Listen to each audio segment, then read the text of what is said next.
Student, एक बार फिर से आपका स्वागत है एसआर पब्लिक स्कूल के ऑनलाइन पोर्टल पे।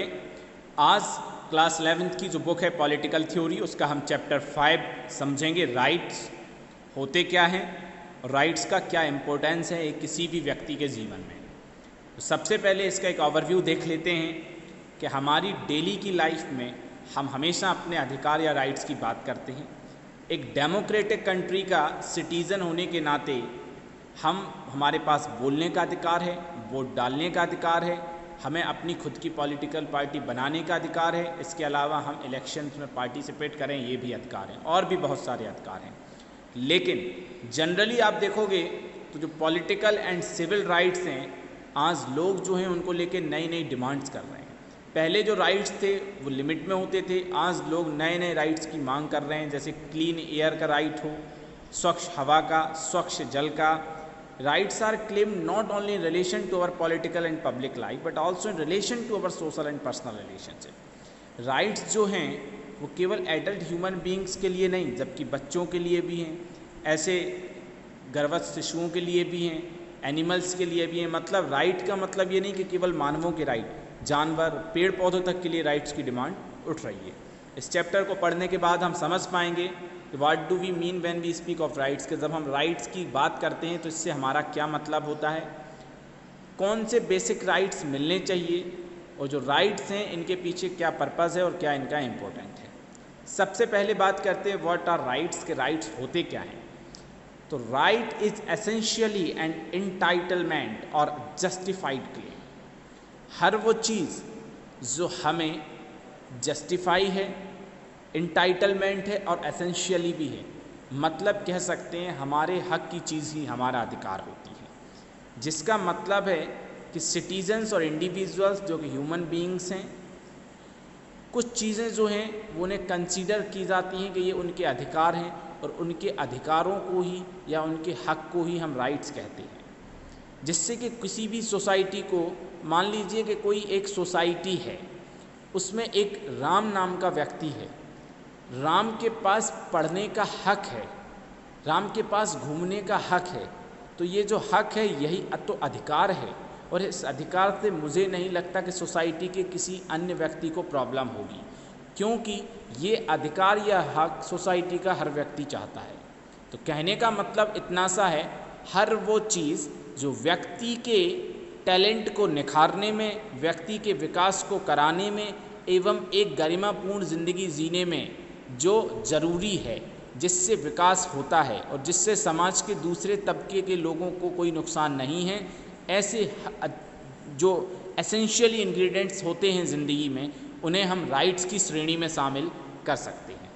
जैसे मान लीजिए कि अधिकार से मतलब है कि हमारी जो इच्छा है हम जिसको चाहते हैं, लेकिन कई बार हर कंडीशंस में ऐसा नहीं होता। जैसे स्कूल की यूनिफॉर्म एक होती है, अब अगर कोई बच्चा ये कहे कि नहीं, मैं तो, मेरा हक है कि मैं चाहे जैसे कपड़े पहन के जाऊंगा, तो ऐसा बिल्कुल भी नहीं हो सकता। कई बार अंतर होता है उसमें जो हम चाहते हैं और उसमें जो हमें लिखित अधिकार मिले हैं उसमें।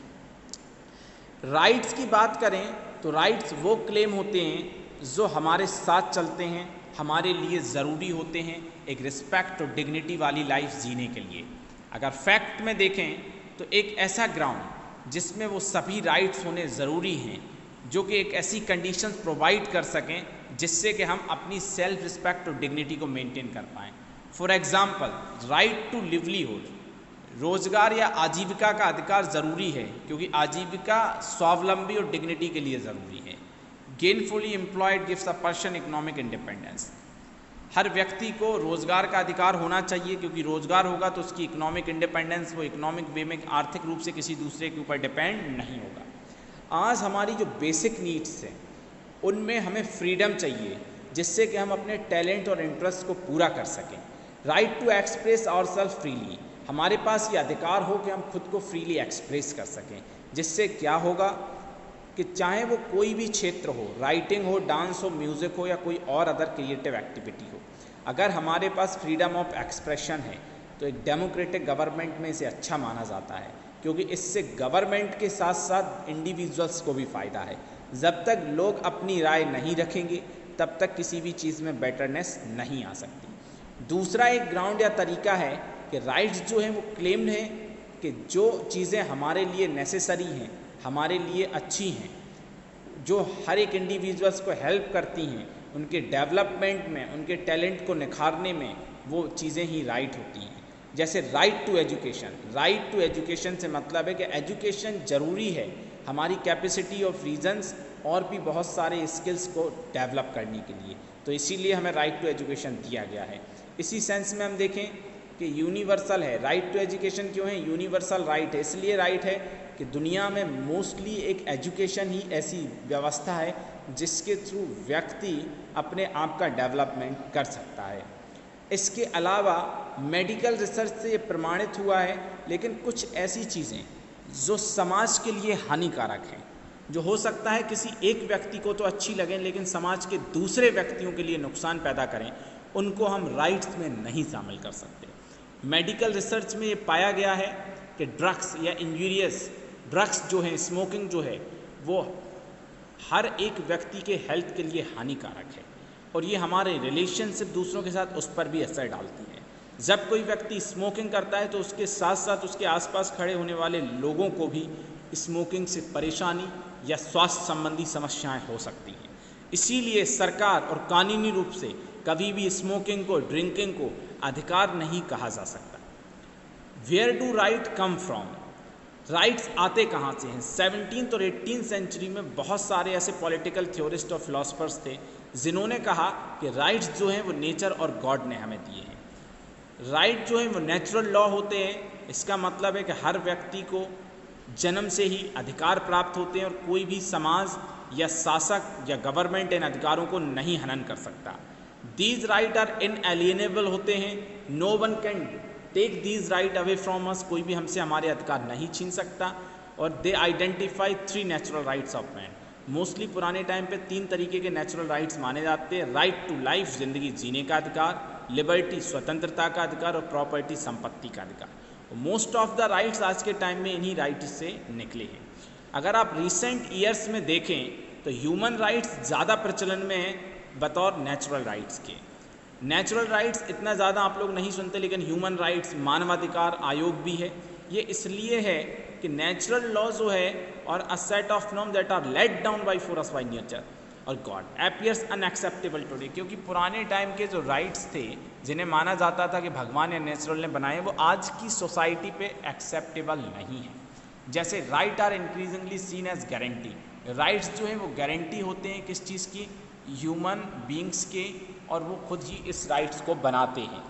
एजम्पशन मान लीजिए behind human rights is that all persons are entitled to certain things simply because they are human being. इंसान के द्वारा जो राइट्स बनाए गए हैं वो हर एक इंसान को मिले हैं केवल इसी वजह से कि सारे इंसान एक समान हैं। अब बात करते हैं हम कि इंटरेस्ट वैल्यू क्या होती है। इंटरेस्ट वैल्यू जो है, इंटरेस्ट वैल्यू का मतलब है कि हर व्यक्ति की कुछ ना कुछ वैल्यू होती है। हर व्यक्ति की ये वैल्यू तभी मानी जाएगी जब उसको इक्वल अपॉर्चुनिटीज़ मिलें, उसको अपना पोटेंशियल, उसको अपना टैलेंट निखारने का बराबर मौका मिले। ये जो कॉन्सेप्शन है वो फ्री हो, इक्वल हो, लोगों के पास सामने से उनके रेस, कास्ट, रिलीजन, जेंडर को लेके कोई भेदभाव ना करे। आज यूनाइटेड जो universal declaration of human rights है, उसने बहुत सारी ऐसे राइट्स बनाए हैं, उनके प्रति सोच जागृत की है जो कि सेल्फ रिस्पेक्ट को बढ़ावा देते हैं। अगर इस नोशन में हम आगे बढ़ें तो हम देखेंगे कि all over the world to challenge law which segregate them and deny them equal opportunities and right. ऐसे अधिकार या ऐसे कानून जो सोसाइटी के एक तबके के लोगों को तो फ़ायदा पहुंचा रहे हैं और एक तबके के लोगों को नुकसान पहुंचा रहे हैं, इनको हमेशा हटाने की मांग की जाती है। स्ट्रगल्स होते हैं, इंटरप्रिटेशंस निकलता है और कुछ स्ट्रगल्स जो हैं वो सक्सेसफुल भी हो जाते हैं। जैसे स्लेवरी जो था, आप देखोगे कि एक टाइम पे लोगों को अधिकार था गुलाम रखने का, लेकिन ऐसा माना जाता है कि कोई भी व्यक्ति किसी का नौकर बनने के लिए पैदा नहीं हुआ है, वो व्यक्ति पैदा हुआ है खुद के सार्वभौम विकास के लिए। तो इस चीज़ को हटा दिया। और कुछ ऐसे स्ट्रगल्स हैं जिनको आज तक भी सफलता नहीं मिली। आज के वीडियो में इतना ही काफ़ी है। कल एक बार फिर आपसे मुलाकात होगी इसी चैप्टर के नेक्स्ट टॉपिक्स के साथ। आप लोगों से रिक्वेस्ट है कि ज़्यादा से ज़्यादा रीड करें, बेहतर तरीके से रीड करें, छोटे छोटे नोट्स निकालें, जो इम्पोर्टेंट फैक्ट्स हैं उन पे गौर करें, अंडरलाइन करें और बहुत अच्छे तरीके से पढ़ाई करें। क्योंकि थ्योरेटिकल सब्जेक्ट है, जितना ज़्यादा रीड करोगे उतना ही ज़्यादा आपको फ़ायदा होगा। आज के लिए इतना ही काफ़ी है, कल एक फिर मुलाकात होगी एक